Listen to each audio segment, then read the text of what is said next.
I wanted to get your opinion on censorship that we're seeing on the web. It's accelerating. You were a very notable example. You were locked out of your Gmail and your YouTube account. Pardon me? Yeah, Trump just got deleted by an errant person. You know, now they're saying that perhaps this was just a contractor. And, you know, maybe someone from Twitter who's gone in a very far left direction. YouTube has gone in a very far left direction. I'm just wondering, I've started an alternative to YouTube called PewTube. What kind of, what do you see for possible solutions and just your thoughts in general here's on an ugly censorship? thought. It's a crazy thought, but I'm going to tell it to you anyways. So I was just reading one of Ray Kurzweil's books. I think it was called How to Make a Mind. I really liked it, actually. It helped me understand how the brain compresses information, because the world's really complicated, so you have to make a low-resolution representation of it to live in it. And he actually explained to me in a way that I hadn't really understood how the brain might do that neurologically, so that was cool. But you know, Kurzweil's this guy who thinks that he's a smart guy, very smart guy, and he's invented a fair bit of high-end technological software and hardware.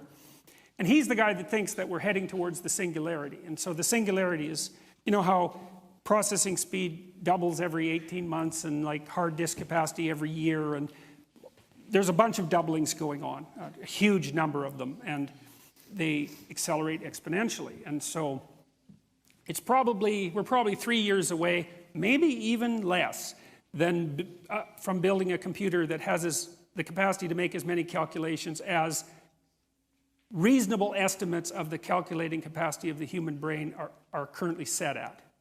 18 months away, 2 years away, something like that.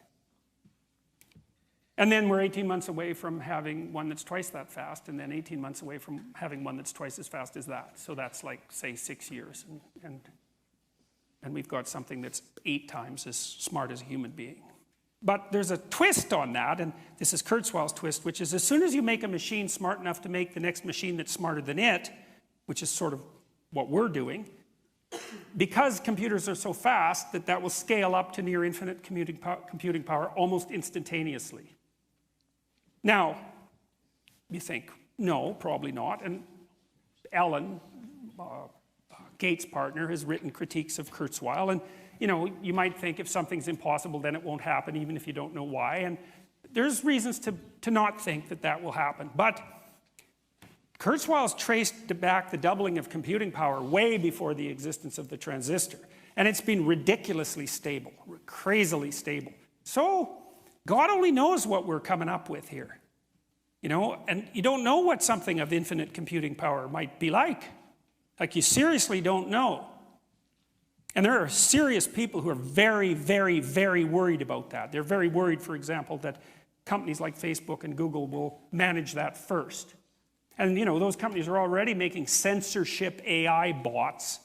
And that's not that smart. It's sort of like making really fast robots that can shoot people. It's not that smart. And we're doing that too, very rapidly. And you know, I know some guys who work in advanced AI. And you know how you watch the Terminator movies and you see the robots that miss when they shoot at you? Like, they're not very bright, because the bright ones not only shoot at where you are, but they estimate where you're going to be when you make your escape moves, and they shoot there simultaneously, and their death rate is 100%. And so there's no war against the robots. I mean, when those things get going, they're going to be so much faster than us that we'll look like we're moving through molasses to them. So,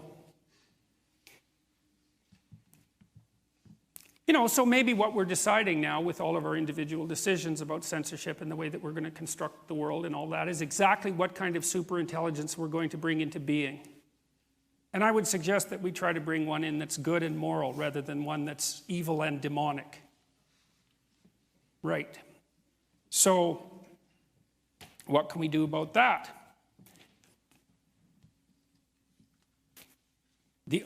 There's only one answer to that, as far as I know, that works, is get your act together.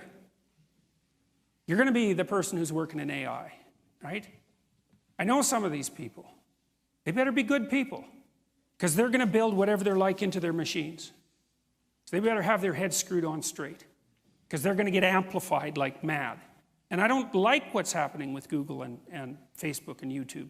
They're building censorship bots predicated on a certain kind of ideology, the kind of ideology that we outlined today. It's a very bad idea.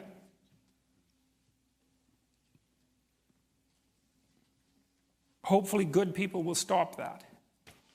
So then what that means is that your moral obligation is to be good. And the way you do that is first by stopping being bad. And everyone can do that, a little bit.